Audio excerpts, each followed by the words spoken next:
Mchungaji, shikamoo. Marhaba, habari yako baba? Salama, kwema? Safi, habari gani zaidi? Namshukuru Mwenyezi Mungu, tumekutana kwa mara nyingine hapa stesheni kuzungumzia michezo. Mchungaji, habari kubwa ni baada ya ushindi wa Young Africans 6-0 dhidi ya Mashujaa pale kwenye uwanja wa KMC Complex, Young Africans akiwa mwenyeji. Ushindi wa Young Africans unatupa taswira gani kwenye ligi na kwenye hatua ya mbele ya Young Africans kwenye michuano ya CAF? Taswira ni ile ile ya kwamba Yanga wanataka ubingwa na kila mechi wanaocheza Yanga wanaipa umuhimu, lakini sana kwa jana ilikuwa ni kama wachezaji walikuwa hawajacheza muda mwingi. Ukiondoa kombe la mapinduzi ya Zanzibar, kuna wachezaji wengine wapya ambao kocha alikuwa hajawaona. Kwa hiyo kocha huwezi ukaona wachezaji kwenye mechi kubwa, maana mechi ambayo inakuja mbele yao ni Al Ahly. Kwa hiyo ilikuwa lazima wacheze wote ambao anataka kuwatumia kwenye ile mechi ya Al Ahly ili aweze kuangalia uwezo wao. Kwa sababu mfano kama Depp alikuwa naye kweli kwenye timu ya taifa ya Angola, lakini ana muda mwingi hajamuona. Na huyo Okelo alikuwa hajawahi kucheza naye katika mechi za kiushindani. Kwa hiyo ina maana kocha alichokifanya jana ni kizuri sana. Ndio maana amewatoa wengine, akaingiza wengine. Kwa maana hayo yalikuwa ni kama mazoezi, lakini ni mazoezi ya kutafuta pointi vile vile. Kwa hiyo ina maana kwa Yanga kama wamecheza kama mazoezi, maana jana walikuwa wanacheza kwa tahadhari ya kuumia, wana mechi kubwa mbele. Kwa sasa hivyo wamecheza kwa woga kutokuweka mguu, wakiamua kuingia kazi itakuwaje? Kwa sababu ile mechi mimi nimeangalia usiku saa 5, sikuweza kuiangalia ile live kwa sababu ya majukumu ya kazi. Kwa hiyo ile nimeiangalia sasa kwa utulivu, kwa sababu sinajua magoli yameshafungwa, sina pressure. Kwa hiyo nilikuwa naangalia watu watatu, Damalo yule midfield mpya, na Lamine Yamal, Okelo, na bwana Haaland wanamuita Depp. Kwa hiyo wale tu ndo nilikuwa nawaangalia, kwa sababu hao wengine wote nawajua uwezo wao. Kwa sababu Mashujaa kuwafunga nyingi, sio hii ya kwanza, tumeshawafunga kwa kule bao 5. Kwa hiyo jana wageni ndo wameongeza moja la wageni, kwamba sisi tulikuwa hatupo wakati mnafunga 5, ngoja na sisi tuweke moja ili muone na sisi kama tumetia mchango katika na sisi. Kwa hiyo maana yake ni nini? Yanga kwa kweli kwa sasa hivi, hata kama ukiisema vibaya uiseme kwa roho mbaya tu, kwa sababu huipendi. Hakuna engo utakaoitafuta Yanga uiseme na watu wakuelewe.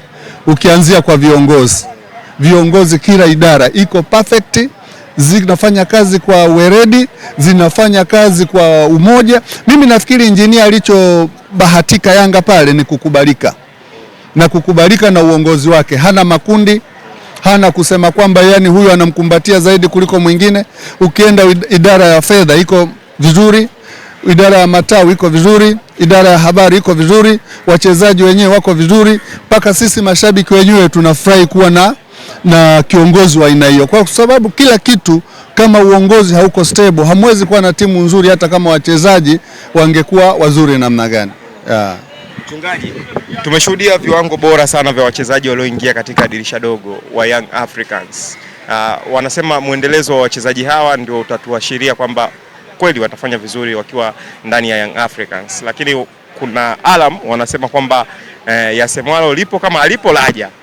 Kuna tabia za wachezaji kuchezeana ili wasiperform vizuri, mwingine apate ile nafasi. Kwa Young Africans hayo mambo yanakuwepo na huwa yanasikika pia katika vilabu vyetu vikubwa. Kwa upande wa Young Africans, nini ambacho unaweza kuongelea kuhusiana na eneo hilo? Hakuna kitu kama hicho. Kama ingekuwa ni kuchezeana, Mayele mbona hakuchezewa? Nani huyu Diara mbona hachezewi? Unajua kuna mambo fulani wewe mwenyewe ile ni timu kubwa, unaweza ukaingia ukakuta mambo ambayo yako tofauti na huko ulikotoka. Pesa unapata nyingi, kila kitu unajisahau. Sasa hata kufanya mazoezi unafanya starehe, na mpira unatakiwa uguse at least mara 3 kwa kila siku. Sasa usipofanya mazoezi au ukipunguza yale ambayo alikuwa nakufanya uendelee, utabaki na kiwango kile. Sikatai kama hayo mambo hayapo, lakini kama yangekuwa yapo, basi kungekuwa na injuries za kila mara, kwa maana wanaumizana ili huyu yeye acheze, au viwango vingekuwa vinaporomoka kila. Sasa hivi ukipotezwa, umepotezwa tu kwa kiwango chako. Kwani si nani huyo Mkibwana, si huyo si achezi, lakini akipata nafasi ya kucheza si anacheza? Huyo naye kapotezwa na nani? Hakuna. Mwalimu tu akiangalia anaona huyu atanisaidia kwenye mechi zangu, basi. Kuna mtu anaitwa Abubakar Shuaboy, si yuko pale Yanga? Huyo Yanga unaweza kusema kapotezwa na nani? Yeye mwenyewe kwanza anafurahia kuwa Yanga, akacheza mechi nyingi sana. Kwa hiyo wadogo zake wanaokuja wanafanya vizuri, yeye mwenyewe anafurahi. Nilisikia siku moja interview yake anasema, mimi niwaonee gere vijana, mimi nimecheza mechi nyingi kabla hata wao hawajaanza kucheza. Kwa hiyo nao ni muda wao wa kucheza. Kwa hiyo tusiingize tena maneno ya kuwachonganisha wachezaji wetu. Tukiingiza hayo mambo ya kuwajengea, kuwasababisha wachukiane, umoja tutauondoa sisi wenyewe. Mfano kama Mzize kaumia, asikie maneno mitaani huko kwamba huyo bwana, huyo fulani kakuumiza, huyo fulani kakuumiza, huyo, kwa wao wenyewe watapeana hata pasi. Kwa hiyo tutatafuta tena, tutatengeneza kitu kingine cha kuondoa furaha yetu. Mchezaji kama anajituma ajitume, kama anaumia umie kwa mapenzi ya Mungu, na hiyo kama ipo basi yeye mwenyewe akiona utofauti na mazoezi anafanya, atajitafutia wewe mwenyewe mbinu za kuondoa tatizo lake. Lakini tena sisi tusiwe tena sababu ya kuweza tena kuwatafutia chokochoko ili tuweze kuwachonganisha, kwa sababu ukishaanza kwamba wewe unaumia kila mara bwana, muangalie yao, wewe sijui bukta yako hioni, muangalie fulani, hiyo sasa tutaleta sisi wenyewe, tutawabomoa wachezaji wetu. Kama mambo hayo yapo, sisi tuwashughulikie bila wao kujua. Mfano hawa wageni, huyu katoka Uganda, huyu katoka sijui Angola, hawajui tamaduni za hapa. Tukiona wanayumba, sisi wenyewe tuwatafutie namna ya kuwaokoa ili wasijue kama kuna watu wamewafanyia. Wakijua tu kwamba fulani kanifanyia hivyo, hata kama ni kwa kusingiziwa, hata kama ni kwa kuongopewa, ataleta chuki kubwa sana, na mtu akikuchukia maana yake hata kule kushirikiana na wewe hatataka. Kwa hiyo kama kuna vitu hivyo, wewe kwanza umevisikia wapi hivyo vitu? Wewe hujawahi kuvisikia mchungaji? Mimi sijawahi kuvisikia. Wewe umevisikia wapi kwanza? Inasikika. Hamna. Kama mwana michezo lazima usikie hivyo vitu. Basi hivyo bwana michezo kwenye timu nyingine, lakini sio kwenye Yanga. Sio kwenye Yanga, kwa sababu sisi wenyewe wanachama tuko bega kwa bega sana na wachezaji wetu, na hata kama yatakuwepo sisi tutayaona, tutawasaidia sisi wenyewe wachezaji wetu. Maana kwenye mitandao ya kijamii watu wanasema subiri kwanza hao wachezaji, msianze kuwaimba mapema, subiri kwanza tuwaone, maana pale Young Africans Uswahili nao hupo. Hakuna anayesema hivyo anachuki na Yanga tu. Wengine wanasema amecheza Ulaya mechi moja tu, mechi 10 kacheza mechi moja tu, goli 10 mechi moja. Zidi maneno mengi wamemjazia. Kaja hapa jana katoa assist, kafunga. Sasa wanataka mchezaji acheze namna gani? Kwa hiyo mechi 2 asipofunga unaweza kusema amelogwa, au mechi 2 asipofunga utasema amechezewa. Tuondoe maneno ya kuwatoa kwenye reli wachezaji wetu. Tuondoe uswahili kwenye watu wanawekeza hela. Tutakapoleta maneno ya chokochoko kuwaondoa kwenye reli, sisi wenyewe ndo tutakuwa tunaibomoa timu yetu. Hata kama vile vitu vipo, tuwe na namna nzuri ya kuviongelea au vya kuviataki. Kwa sababu mfano kama Mzize yuko nje zaidi ya miezi 3. Kwani aliumia Yanga? Si aliumia timu ya taifa? Angekuwa ameumia Yanga wangesema amechezewa na nani? Hivi Boyeli amloge nani Mzize wakati yeye yupo kwa muda tu kwa mkopo? Anatafuta nini? Tuondoe chokochoko ambazo hazina maana, na tuwe kama wana michezo, tuwe na maneno ya kuongea na kujenga. Mimi wito wangu ni huo tu. Niseme mchungaji, ni mapema sana kuyaimba majina ya wachezaji wageni ambao wameingia Young Africans na kuonyesha kiwango bora siku ya jana. Sasa wageni wapi? Wageni kwenye Yanga tu, lakini kwenye game si wako muda mrefu. Sasa mtu kacheza mpaka Ulaya bado unamuita mgeni wewe? Damaro kacheza Tanzania, Big Star Tanzania hii miaka karibu 2-3, bado mgeni wewe?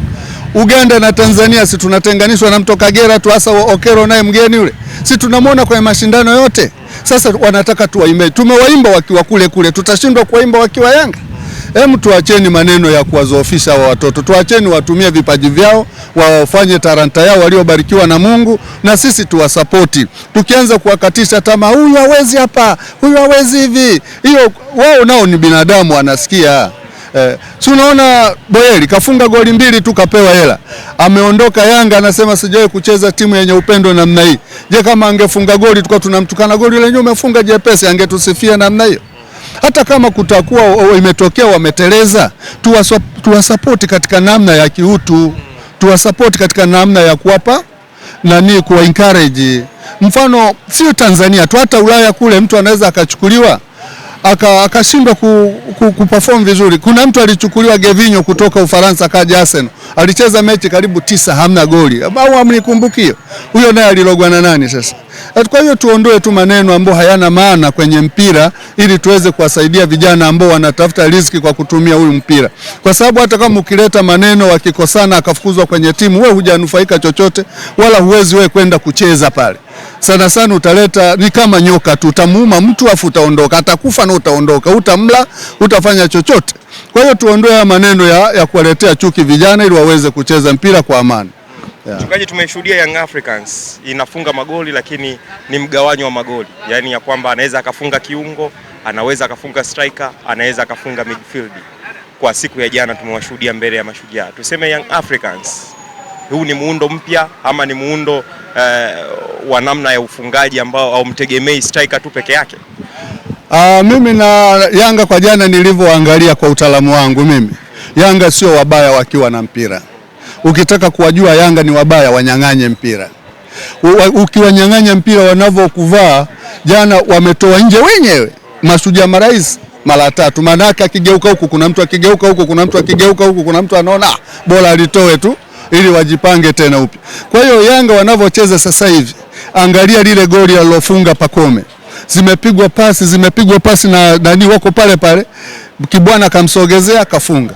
Kwa hiyo ina maana ile mikimbio yao ndio inayowafanya nani anuko kwenye nafasi aweze kufunga. Kwa hiyo mwalimu anachofundisha, anafundisha teamwork. Teamwork maana yake ni kwamba wewe huna namba. Unapoona mwenzio katoka, wewe kazibe. Haijarishwe namba 9, kama kuna gap kaa wewe. Sasa kama namba 9 yuko kwenye nafasi ya namba 5, namba 5 atakuwa wapi? Si atakuwa mbele. Akipata mbele nesi anafunga. Kwa hiyo sasa hivi mwalimu anachofanya ni kutengeneza mpira wa pamoja na wote wana vipaji. Kwa hiyo kila mtu anaweza akacheza nafasi yoyote ambayo iko ndani ya uwanja. Mchungaji, wanasema mjewafunga tu Mashujaa, mmewafunga wengi. Hiyo sasa wenyewe watajipanga. Sisi wa kwanza Mashujaa, wa pili atakuja nyuma ya Mashujaa, wa tatu atakuja nyuma ya Mashujaa mpaka watakuwa 16. Na nimesikia msemaji wa Mashujaa anasema tumewapangia kikosi cha AFCON. Sasa sisi tunachofanya sasa hivi, timu tunayocheza nayo tunawapa siku hizi 2. Watupangie wao kwamba wanataka nani acheze. Kwa sababu yote atakayemweka pale ni hatari tu. Na huenda wangetuacha tukapanga sisi, kwa maana ya kwamba huyu hayuko fiti sana, ngoja acheze hii mechi. Lakini wakisema kwamba wao ndo wapange. Sasa Diara jana hajacheza. Tukimweka Diara, Mwenda hajacheza 2. Tukimweka Mwenda, Mohamed Hussein kaingia sabu. Kuna Baka alikuwa juu. Sasa wao unawataka wewe ambao jana wajacheza, unasema sisi tumefungiwa booster kama wanacheza na Real, tukiwaweka na waliokuwa nje itakuwaje sasa? Kwa hiyo Yanga sasa hivi hamna mbovu, tuvumiliane tu. Yanga sisi tumeisoti ile Yanga kwa miaka 4. Na tukikosea usajili sisi tukuvumilii. Usipotupa matokeo tunakuondoa siku ile ile. Kwa hiyo sisi bana, tunachowaomba ndugu zetu, na nashukuru kwa sababu Alikamwe kapata wasemaji wenzie wasaidizi. Kwa hiyo waendelee kushirikiana nao watu wa Simba. Maana watu wa Simba sasa hivi ndio wanaisema Yanga kuliko hata sisi wenyewe. Wasaidizi wa Alikamwe. Kwa hiyo Simba sasa hivi ni wasaidizi wa Alikamwe. Utasikia wao bwana, wachezaji wetu wachezi kama wachezaji wa Yanga. Viongozi wetu hawajitumi kama mechi, hawaji kama viongozi wa Yanga. Yaani kila kitu Yanga. Kila kitu Yanga. Kwa hiyo sasa hivi Alikamwe kilichobakia tu ni kututangazia safari ya kwenda Misri, safari ya dini. Tunatakiwa tufanye mambo ya usemaji wa timu, waachie Simba ambao ndo wanamsaidia. Nini unasema kuelekea kwenye mechi ya Al Ahly? Mechi ya Al Ahly mechi ngumu. Kwa hiyo jana vijana hawakutoa nguvu 100% kwa kuweka energy ya mechi ile. Kwa hiyo sasa wanataka ile nguvu walioiweka mechi ya Mashujaa ikatumike kule. Kwa sababu kule ndo mashindano ya kuitangaza Yanga, kuliko hata kumfunga Mashujaa goli 12, kumfunga Pamba goli 7, kumfunga Coast, kumfunga Simba. Hii tutachekana wenyewe hapa. Lakini unapoenda kucheza na timu ya nchi nyingine, rais mwingine, bendera nyingine, wimbo wa taifa mwingine, huangaliwi na Watanzania peke yake, unaangaliwa na watu wengi wa mataifa mbali. Kwa hiyo hapo sasa ndo Yanga pa kwenda kuonyesha uwezo wao, kuonyesha vipaji vyao, na kuonyesha kwa nini wachezaji wamesajiliwa na Yanga ambao tayari imeshajulikana kimataifa kwamba ndo timu bora kwa ukanda wa East Africa and Central. Shukrani sana mchungaji. Asante sana bwana.